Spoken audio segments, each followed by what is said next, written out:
I'm thinking. Oh yeah, we're time wise. And then the phone rings. The phone rings. Hey, you know, if it ain't cats, if it's not cats, it's the phone. Yeah. As we prepare to segue into another segment. See, if that doesn't prove the show is has no tone, what's the tone of the show? Shame on you if you thought we had a tone. Well, if people were wondering, we at least addressed the question so they can make up their own mind, and they heard what our thoughts are. So yeah, we at least did that. Well, I think with the time there, we should probably try to. He wants it to be PTI, and I don't even. Well, when we're not doing reviews, I was thinking that would be a good way to go. Is what our best shows are, the review ones, or the random ones. You know, those early random ones, there was a lot of fun to be had there. I mean, you had some funny off the cuff lines. I mean, I love the thing about talking about Star Trek and how we were talking about which fans are better, Star Wars or Star Trek fans. Oh yeah. And you had that hysterical line about that Star Trek's all about the politics and being diplomatic and whatever. It's like, yeah, I got my diplomacy, a gun, and I thought that was funny. Yeah. Well, because that's true. Star Trek was lame that way. Right. Yeah. I would say that our I think we might probably be mutual agreement on this. The Social Network was a good episode. I don't know that it had the most laughs. But it was a good episode. Mm-hmm. And also there was an episode where you had a bad day. It was our rant episode, which I believe was episode 7. I think that was one of our best because it was just hysterical. I was ranting about stuff. You were ranting about stuff. That was a good episode. I had a bad day. Me? I had a bad day. Well, yeah, you had really not. You had to go get a battery, I think, for your car. Oh yes. And it just you had to do first thing in the morning, and it just threw your day off into. Oh yeah, I forgot. Yeah. Yeah. Yeah, that sucked. Okay. Yeah, see, you remember. Well, but at least that day we ended up putting on a funny show for about 30 minutes. Cool. Speaking of a funny show for about 30 minutes, Bading. Go with it. We're doing the quiz? Do we have time to do the? I think we're not gonna have time to do this, are we? Oh, your segment on. Yeah, let's just wait. That's gonna take too long. So, are we doing the quiz thing? Yeah, let's do the quiz thing. Quiz. We need. I wish we had the graphics on Tim and Eric. Awesome show, great job. But they have those. I've showed you, and on the ones with John C. Reilly. Where he's a doctor? Check it out, Dr. Steve Brule. I wish we had those cheesy 70s graphics. I wish to God we had the cheesy 70s graphics. That would be cool. Yeah. Oh God. That would work. Yeah. Well, at this point, I'd be fine with the cheesy, the password game show with the white scroll at the bottom. Yeah, that'd be cool. I'd be fine with that at this point. But we just don't really have the time to do all that editing. That's the reason we got a new theme song though. I wonder if people like the. Well, they don't like that. What's their problem? Take it easy. Yeah. We should explain that one day. Let's do the quiz first. Okay. So we have time. All right. This quiz. Let's set up the quiz real quick. This quiz was made because I ran across some information about this band, and I couldn't believe they sold this many records. And I had came up with this quiz. It was which music group had made the most money worldwide, and it was the A, UB40, B, Pet Shop Boys, C, The Cure, D, Red Hot Chili Peppers. Well, if you answered B, Pet Shop Boys, you were right, because you would think The Cure or Red Hot Chili Peppers would have just blown Pet Shop Boys out of the water. Yeah, I would think Chili Peppers would be just huge. Yeah. Yeah, because they toured a lot back in the day, right? Oh, and good Lord, and that Blood Sugar Sex Magic album is huge. Rock Arcadium, that's a huge album. So you just thought that would have been, and Cure's got 13 albums, been around for 30 plus years. Yeah. Anyway, and it got me to thinking, okay, what are some movies? And I'm putting them together in multiple choice. I'm going to throw them out there, and you guess which one made the most money. All right. But it got me thinking about that. Which movie made the most? So in the spirit of that, here we Okay. go. Here's Let's go for it. number 1. I'm with you. Okay. A, Top Gun. B, Presumed Innocent. C, An Officer and a Gentleman. D, Traffic. Which of those movies made the most money? Which made the most out of those? Well, I would assume Top Gun.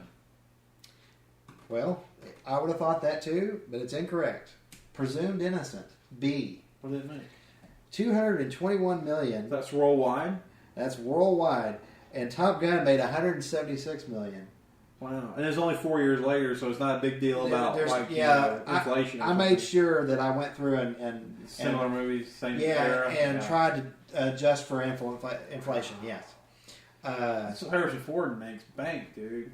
Well, he did at that time. Remember, that was in the age where if he did a movie, me and you were like, "Oh, well, we go." Yeah, we went. I saw that We in the went- theater. yeah, We saw that. We saw that. Did her mom go with us? I think she did. That I one. think so. Okay. Because I remember being all nervous because he's like sucking Well- on Greta Scacchi's titties and everything. Yeah, there's like a big With love my scene. mom, over and there. I'm like, that's Greta Scacchi's titties. Yeah, and it's like 18 foot big. You know? Suck on them. And it's like, There's wow. my mom, and I'm eating popcorn, and there's. It's kind of like one of those things like Beavis and Butthead. They look. So it's like Greta Scacchi's titties, buy popcorn, mom, popcorn, Greta Scacchi. It just Yeah. Yeah. Well, that just shows you recalls the day when he was a huge box office he draw, and he was, and he could be the man if he would just stop it. Just stop what you're doing. Stop. Yeah. Just stop. Yeah. Be normal again. Right. It's like, come back to us, Harrison. Yes. Just be normal. Our second group Yeah. is A, Austin Powers, the first Yeah. one. B, A History of Violence. C, Eternal Sunshine of the Spotless Mind. D, Memento. Which one of those movies made the most money? Yeah, that's going to be the question. Which on all Austin these. Powers was it? The first one. What was B again?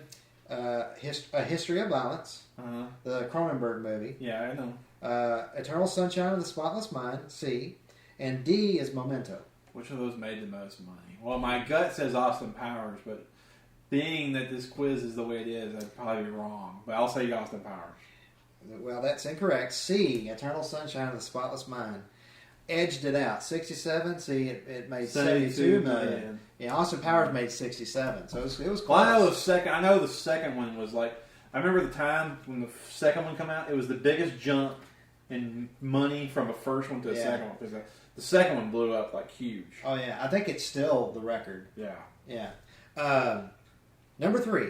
Okay. A, Con Air. B, Casper. C, Last Action Hero. D, Wayne's World. Which of those made the most money? I would say Yeah. Con Air. I would guess Con Air. It's B, Casper. You're kidding me. 287 million for Casper. Casper made 287 million. 287 million. That was a I crappy remember movie. it not being a hit at all. Worldwide, it made more. All these are worldwide. 224 for Con Air, 287 for Casper, and that was. I never saw Casper, by the way. See, that fits perfectly with me finding out about that. The Pet Shop Boys making 100 million. So I never saw I was Casper. like, what? That's appalling. So it fits that to a T. You saw Casper? Oh, I saw it. Yeah, it was terrible. It's horrible. Yeah. Well, my thing on Casper was always weird, man. It's a dead kid. It was a cartoon, like you're supposed to laugh at and ha ha ha about a dead kid. It's about a dead kid. Think about it. Yeah. It's ha ha ho yay, let's all have fun. Yeah. It's a dead kid. Yeah, it's a lame movie. It's like even But for for the cartoon, I mean the cartoon's about dead kids. even for like Yeah. family movie standards, it was lame. I mean, Yeah. you might as well just show him his lips blue and everything else because he's a dead kid. I'm supposed to good times Sunday, Saturday morning, and dead children. Well, as always over prepare. So I have like 11 of these. All right, one more, and we'll So- wrap it up. One more. Number 4. A, Shark Tale. B, Ice Age. C, Ratatouille. D, Dinosaur. Those made the most money. I would say Ice Age. I remember that movie was huge. I remember it was through the roof. Yeah, it was big.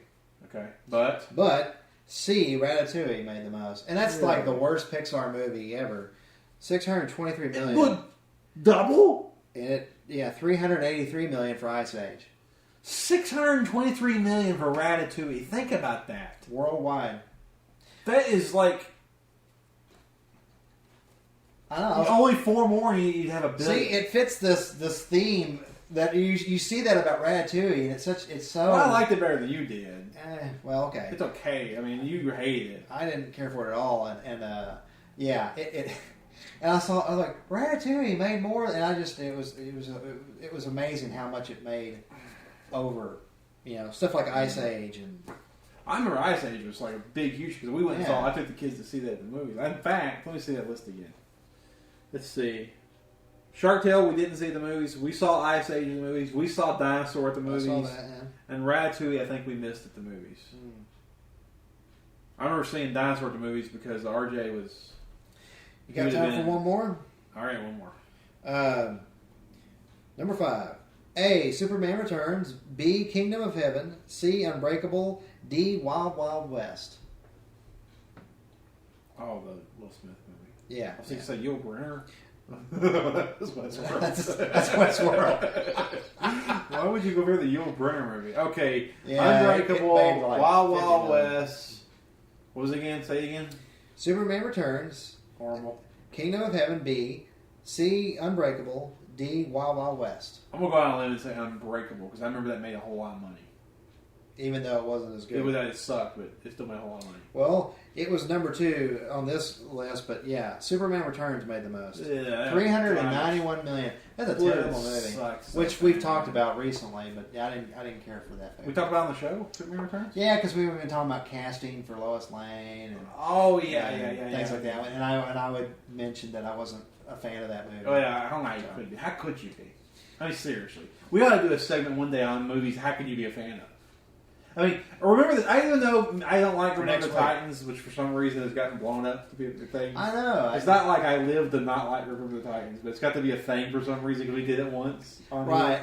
Yeah, I haven't even seen it, since it came out. It goes to the fact that what we said, like we said on the show, is people do have it in like their top 20 or top 30 favorite films. Seriously, and we're like, and they mean it. And they kind mean of like Shawshank Redemption. And that's another one. And we're like, are you kidding? And we're honestly and truthfully floored by that. Don't get it. Well, we don't Shawshank Redemption. Now, before they all freak out, I like Shawshank Redemption. It's okay, but this top 10, like I think it's number 1 on IMDb's list. I don't get that at all. That's like speaking Martian to me. It's okay, but. Well, it's not really. It's not even a 4-star movie. I gave it 3.5. Yeah, it's okay. That's an outstanding rating, but it's not a 4-star rating. It's okay, just not that. Yeah. And so, I don't get it. But anyway, what about plus, if Tim Robbins would just showed the police his receipt for the gun at the beginning, would have totally undermined the whole freaking movie. What was that? What was like, the point of it? Oh, well, that wasn't his gun. Well, you couldn't have done the murder. Yeah, movie's over. I totally lost the point I was going to make. Oh, sorry. What was I saying? Movies that... Oh, yeah, we got to do a movie... there's some movies debatable. Like Shawshank Redemption, I don't get the top 10 thing, but, I mean, yeah, I think it's a good movie. Remember the Titans? I mean, contrary to popular belief, if you like it, it's not like a big deal. I mean, it's not... I don't hate it. And, but there's certain movies, it's like, I don't know how you can like it. Yeah. For the love of God, how can you like it? Right. Anybody that likes it, it's just, I don't understand it. At a clinical level. Yeah. We ought to do a show on that. Well, yeah. I mean, I'm up for it because we talked about like movies like Animal House. People still like, oh, it's the greatest comedy of all time. Really? Yeah, I couldn't finish Caddyshack. Remember we talked about that? I mean, the acting alone. Not that we need like Oscar-winning performances in a comedy, but I mean, my God, people are like reading the prompt cards in that movie. They're acting so bad in Animal House. And it's not that I don't like those type of movies. I mean, you know as well as anybody, Step Brothers is like my 3rd favorite movie of that decade. Yeah. I can't watch it enough. And that's not like malarkey. You mean that. No, I mean it with all sincerity. That's I think that came out this past decade. My 3 favorite movies of that decade. Yeah. And we've talked about this before. Yeah. Are No Country for Old Men, There Will Be Blood, and Step Brothers. Yeah. And I mean that with every fiber of my being. I can't watch that movie enough. Oh God, I got the Blu-ray for it for Christmas and everything. So, I know There Will Be Blood, certainly. If it's not number one, it's in my top three of the 2000s. Yeah. So I go with you on that. Yeah. All right, quote. We did a quote or movie of the week. We need to do movie rental and then quote of the week. Movie of the week quote. The guy. What? Movie Well, of the week quote thing. Movie rental suggestion for me this week is I'm for some reason I've kind of stumbled across this romantic comedy theme, so I'll stay with it one more week. I don't know if that's because you're like so not the person. I know exactly, but I guess because Valentine's is near, I'm thinking I like the erotic. I'll throw a romantic things, with like 9.5 weeks. Those are that's our premium pay-per-view show that I used to watch the hell out of. We haven't given people the link for yet. Skinamax was the bomb back in the 90s, man. Well, now you see that stuff for free. I don't mean porn. I'm talking about there's a difference. Skinamax and porn are two different things. Do we really want to have that conversation? I'm just saying, it's as simple as that. I know what you mean. Triple X porn is one thing. Skinamax was something else. Skinamax was a thing of beauty.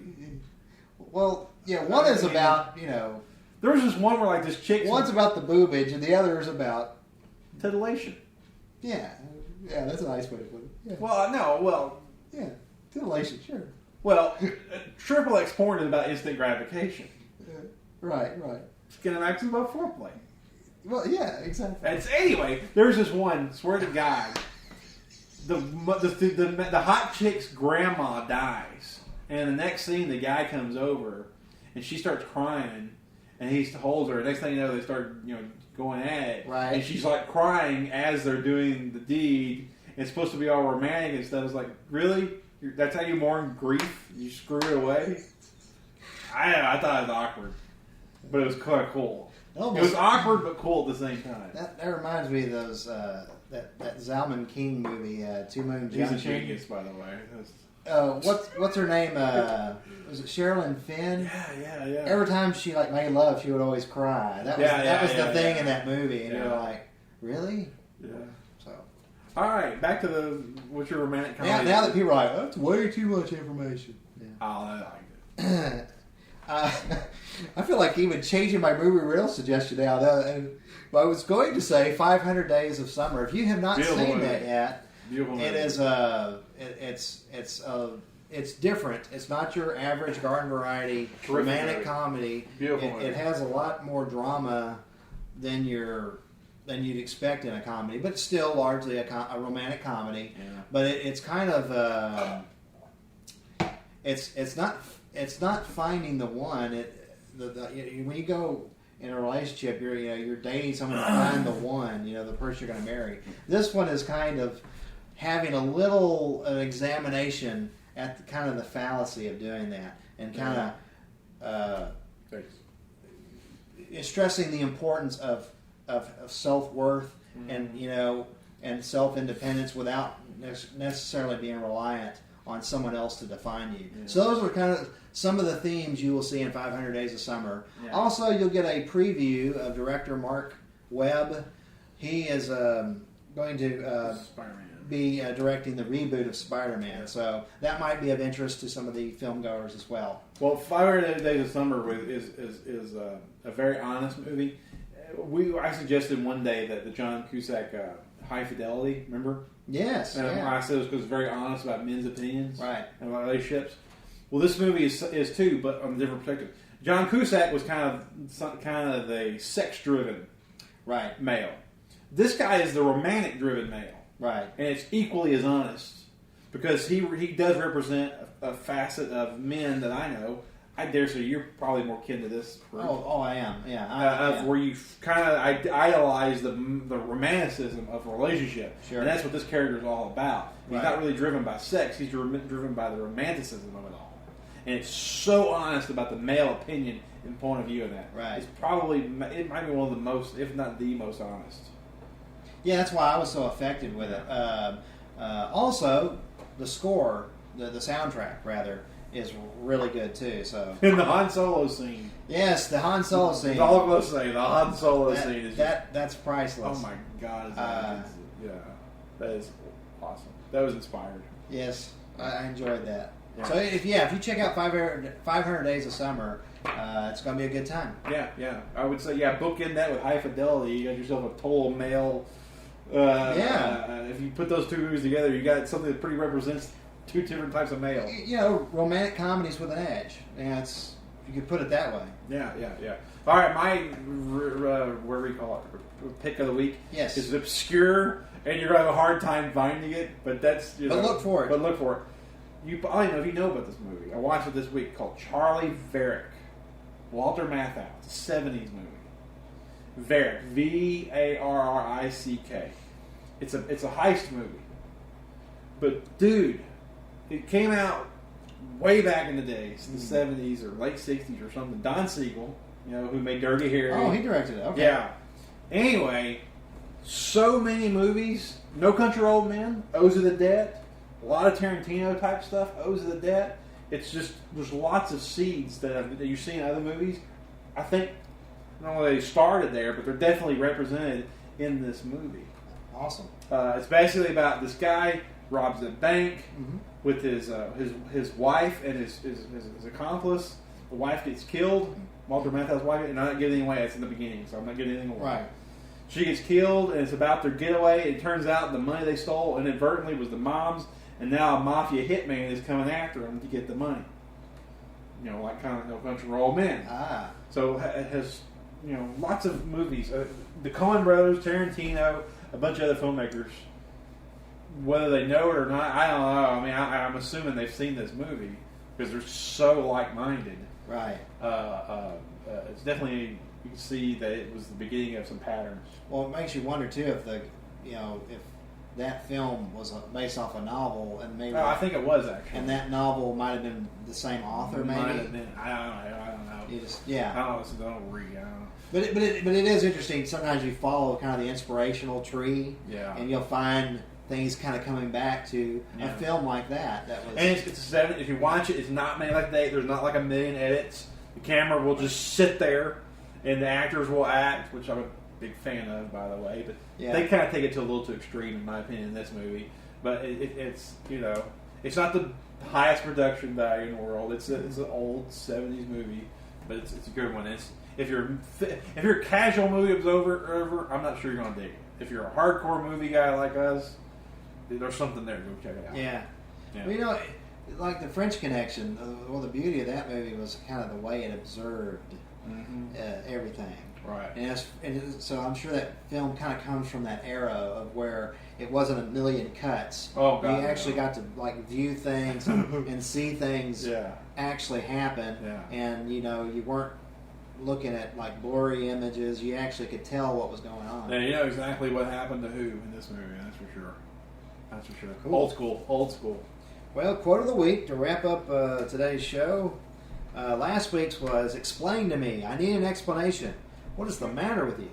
Now, if you answered "From Dusk Till Dawn," Which you should have. you were correct. That was a very memorable scene in that movie. My favorite scene in that movie. This week's quote of the week.